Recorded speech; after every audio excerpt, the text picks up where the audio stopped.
ভূমিমন্ত্রী মিজানুর রহমান মিনু ইতিমধ্যে একটি বড় ধরনের সুসংবাদ প্রদান করেছে। কি সেই সুসংবাদ জানতে আমাদের সাথেই থাকুন।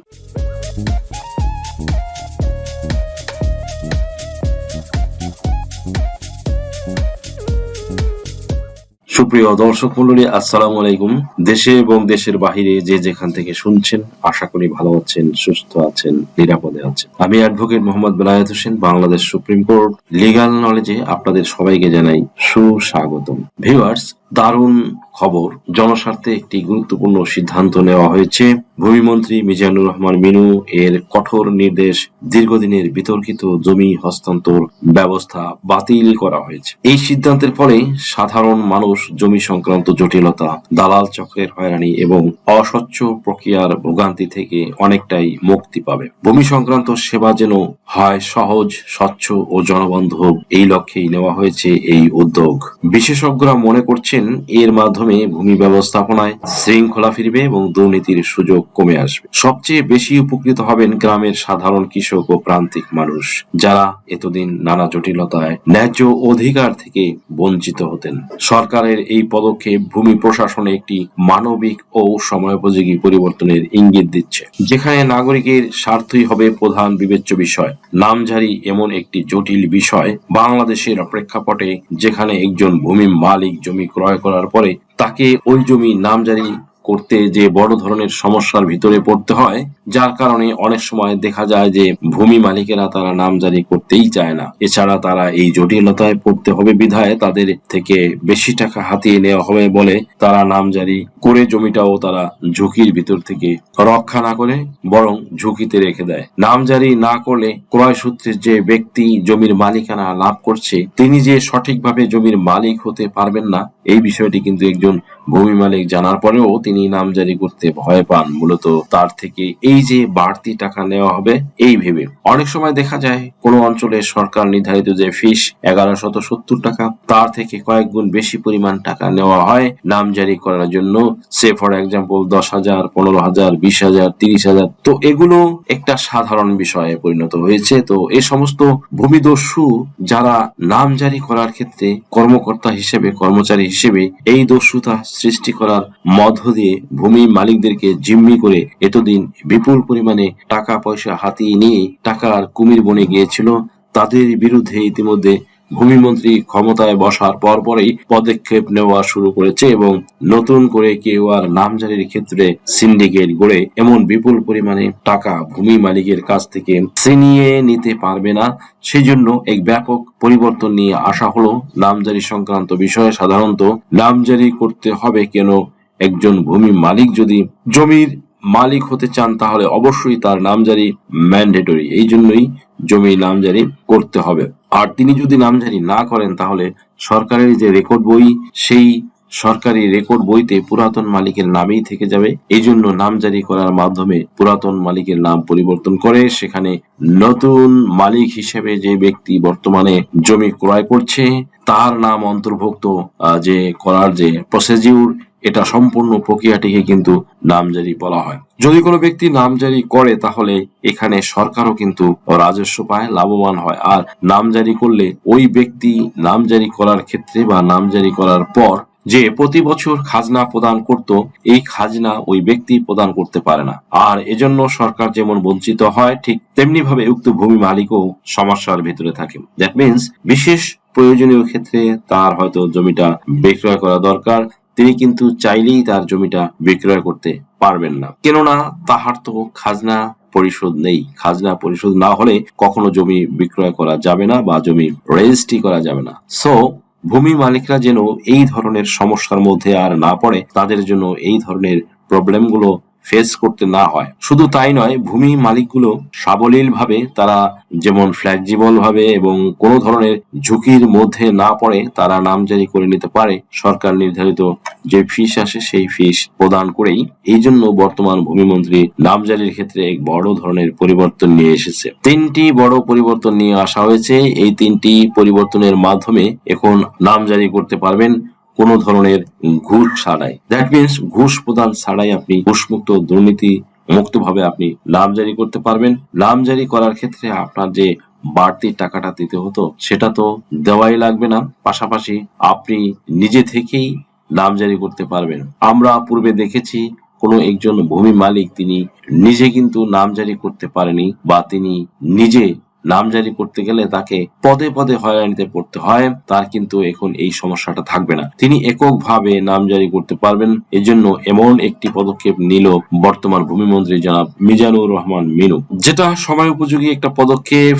এক নাম্বার হচ্ছে তিনি যে পদক্ষেপ নিয়েছেন সেটা হচ্ছে নামজারির জন্য আপনি যখন আবেদন করবেন তখন আমরা সকলেই জানি যে অনলাইনে নামজারির আবেদন করতে হয়। এখন আপনি ম্যানুয়ালি আবেদন না করে আপনি অনলাইনে আবেদন করতে পারছেন। এই অনলাইনে আবেদন করার পরে আপনার নামজারি প্রদান করার ক্ষেত্রে সরকারের একটি নির্দিষ্ট সময়সীমা বেঁধে দেওয়া আছে, কিন্তু দেখা যায় 28 কর্মদিবস বা সরকারের নির্ধারিত সময়ের ভিতরে আপনার নামজারি করে দেওয়া হয় না, বা আপনার নামজারি খতিয়ান সরবরাহ করা হয় না। তো এজন্য সরকারের পক্ষ থেকে, ভূমিমন্ত্রীর পক্ষ থেকে এবার নির্দেশনা দেওয়া হয়েছে যে 28 কর্মদিবসের ভিতরেই কোনো একজন ভূমি মালিক যেন অবশ্যই তার জমির নামজারি করে নিতে পারে, এই নিশ্চয়তা তাকে দিতে হবে। যদি কোনো এসসি ল্যান্ড অফিস নামজারি করে দিতে ব্যর্থ হয় আর তার বিরুদ্ধে যদি অভিযোগ দায়ের হয় তাহলে অবশ্যই তাকে শাস্তির আওতায় আনা হবে, এমনকি তাকে চাকরিচ্যুত করা হবে। তাই এই নির্দিষ্ট সময়সীমা বেঁধে দেওয়া হলো। কোনোভাবে 28 কর্মদিবস বলা হচ্ছে, শুক্রবার এবং শনিবার অর্থাৎ ছুটির দিনগুলো বাদ দিয়ে 28 কর্মদিবসের ভিতরে তাকে নামজারি করে দিতে হবে। দ্বিতীয় পর্যায়ে 1170 টাকার জায়গায় যদি একটা টাকাও কোনো ভূমি মালিকের কাছ থেকে নেওয়া হয় বা অতিরিক্ত নেওয়া হয়, যদি কেউ টাকা বেশি চায় তাহলে কিন্তু তাকে শাস্তির আওতায় নিয়ে আসা হবে। দ্যাট মিনস কোনোভাবে একটা টাকাও বেশি নেওয়া যাবে না।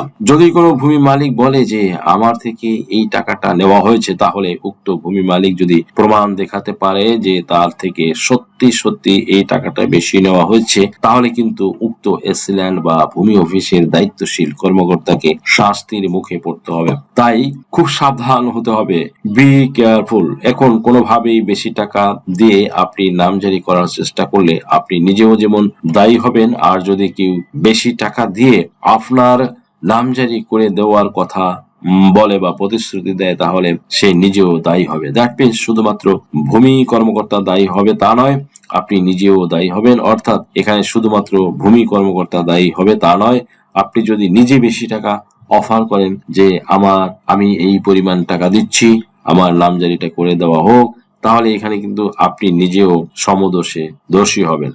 কোনোভাবে দুর্নীতিকে প্রমোট করা যাবে না। আপনি যদি প্রমোট করেন তাহলে এখানে আপনি নিজেও ভূমি মালিক হতে পারেন, আপনি ল্যান্ড ওনার হতে পারেন, কিন্তু আপনি নিজেও সমস্যার ভিতরে পড়বেন। এটা অবশ্যই আপনাকে মাথায় রাখতে হবে। তৃতীয় পর্যায়ে যে পদক্ষেপ নেওয়া হয়েছে সেটা হচ্ছে আপনি এখন থেকে কারোর মাধ্যমে নয়, আপনি সরাসরি আপনার নামজারি যদি রিজেক্ট করে দেওয়া হয় এসসি ল্যান্ডের পক্ষ থেকে, তাহলে তার কাছে একটা লিখিত কারণ জানতে চাইবেন। এসসি ল্যান্ড এর অফিসে আপনি উপস্থিত হওয়ার ফলে এসসি ল্যান্ডকে সরাসরি আপনি প্রশ্ন করবেন যে আপনার নামজারি কেন রিজেক্ট হলো, আপনার কেসটা কেন বাতিল হলো। সেই কারণটা মৌখিকভাবে না, আমি সেটা লিখিতভাবে নিতে চাই, আমাকে লিখিতভাবে দিবেন। এসসি ল্যান্ডের কাছ থেকে অবশ্যই এসসি ল্যান্ড কি কারণে আপনার নামজারিটি বাতিল হয়েছে বা করেছে সেটার একটা লিখিত বিবরণ দিবে। আপনি সেটার আলোকে পরবর্তী পদক্ষেপ বা স্টেপ নেবেন। যদি এমন হয় যে আপনার কিছু রিকোয়ারমেন্টস এর ঘাটতি বা এলিমেন্টস এর ঘাটতি, বা আপনার কোনো দলিলের বা কোনো কাগজপত্রের কোনো সমস্যা ছিল, সেই সমস্যাগুলো আপনি বলবেন যে সমস্যা আছে, আপনি আমাকে লিখিতভাবে সমস্যাটা দেখিয়ে দেন বা মেনশন করেন। আমি সেই সমস্যা ফাইন্ড আউট করে পরে সমাধান করে আমি আমার নামজারির জন্য পরবর্তী পদক্ষেপ নেব। এভাবে বেসিক্যালি একটা লিখিত বিবরণী এসসি ল্যান্ডের নিকট থেকে নিয়ে নেবেন যেন পরবর্তীতে আপনি স্টেপ নিতে পারেন। বাট অনেক সময় দেখা যায় অনেকে আছে সাহস করে এসসি ল্যান্ডের কাছে যায় না, তিনি তৃতীয় কোনো মাধ্যম ব্যবহার করে, যে কারণে এসসি ল্যান্ডের সাথে ভূমি মালিকদের সরাসরি একটা কানেকশন তৈরি হয় না। সরকারের কথা হচ্ছে এসসি ল্যান্ডের সাথে বা দায়িত্বশীল কর্মকর্তাগুলোর সাথে ভূমি মালিকদের একটা সরাসরি একটা সংযোগ বা রিলেশন তৈরি হোক, একটা কানেকশন তৈরি হোক। এই কানেকশনটা অবশ্যই তৈরি করতে হবে। এটা করে নেওয়ার দায়িত্ব একজন ভূমি মালিকেরই।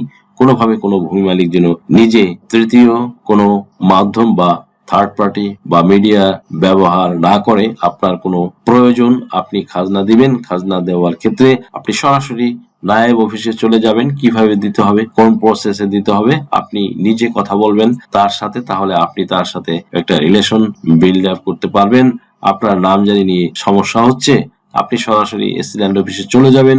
এসি ল্যান্ড মহোদয়ের কাছে কিভাবে নামজারি করতে হবে, আপনার নামজারির জন্য কি করণীয়, আপনার কোন প্রসেস মেইনটেইন করতে হবে, সেটা এসি ল্যান্ড আপনাকে দেখিয়ে দিবে। কিন্তু আপনি যখন এই থার্ড পার্টি মাধ্যমে এগুলো করবেন, মাঝখানে কোনো মাধ্যম ব্যবহার করেন, তখন কিন্তু তার সাথে এসি ল্যান্ড বা কর্মকর্তার একটা সংযোগ তৈরি হয়। আর সেই সময় কিন্তু সেই ব্যক্তি ওই কর্মকর্তাকে ব্যবহার করে বা তাকে তার কথা ব্যবহার করে, তার কথা বলে আপনার কাছ থেকে বাড়তি টাকা নেওয়ার একটা সুযোগ পেয়ে যায়। এখানে কিন্তু আপনি নিজেও দায়ী। তাই অবশ্যই মনে রাখবেন, প্রথম অবস্থায় আপনি হয়তো আরডিজি ফিল করতে পারেন, বাট প্রথম অবস্থায় আপনি যত এই কাজগুলো করবেন, নিজে নিজে করবেন, তত আপনি এক্সপেরিয়েন্স গ্যাদার করবেন, আপনার অভিজ্ঞতা হবে, তত কিন্তু আপনার জন্য সুবিধা হবে। তাই কোনোভাবে আপনি কারো উপরে নির্ভরশীল না হয়ে নিজে নিজে সরাসরি সরকারের দেখানো এই পথে আপনি নামজারি করার জন্য, আপনি